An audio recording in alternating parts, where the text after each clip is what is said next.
Hello everyone, welcome back to my channel. আজকে তোমাদের সাথে শেয়ার করব এই হেয়ার স্টাইলটা, যেটা ভীষণই সুন্দর আর খুবই সিম্পল।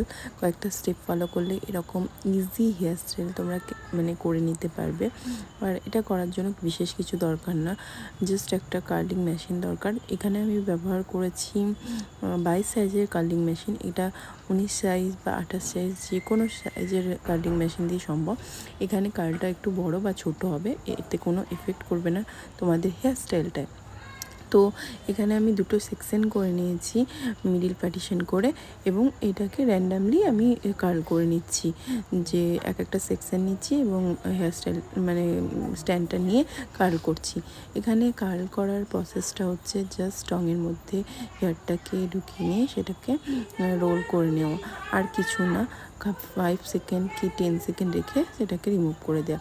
এখানে হালকা ওয়েভি কার্ল আমার দরকার, কেননা এখানে সামনেটা যাতে ওয়েভি হয়ে থাকে, সেই জন্যই এরকম আমি কার্ল করছি।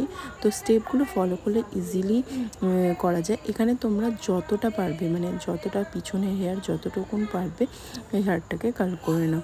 এখানে এমন নয় যে সব হেয়ারই কার্ল করতে হবে, এমনও নয়। যতটা সামনে পারবে অবশ্যই সামনে কার্ল করে নিতে হবে। তো আমি সামনে কার্ল করে নিয়ে হালকাভাবে এটাকে ছাড়িয়ে নিচ্ছি। দেখতে পাচ্ছ, একটা বড় কোম নিয়ে সেটাকে একদম হালকা হাতে কার্লিংটাকে ছাড়িয়ে নিতে, যাতে হালকা একটা ওয়েভি ফিল হয় হেয়ারটা। তো পুরো হেয়ারটাকে এইভাবে সেট করে, এখানে আমি কোম আর ইউজ করবো না। তো এইভাবেই জাস্ট হেয়ারটাকে সেট করে নেবো হাতের মাধ্যমে, যাতে একটু মেসি লাগে সেই রকম। এরপর 3 পার্টিশন করে হেয়ারটা বেনি করে নেব।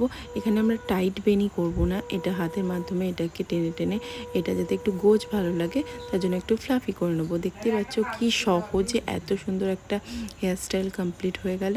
তো আই হোপ তোমাদের হেয়ার স্টাইলটা পছন্দ হয়েছে, তো তোমরাও ট্রাই করবে।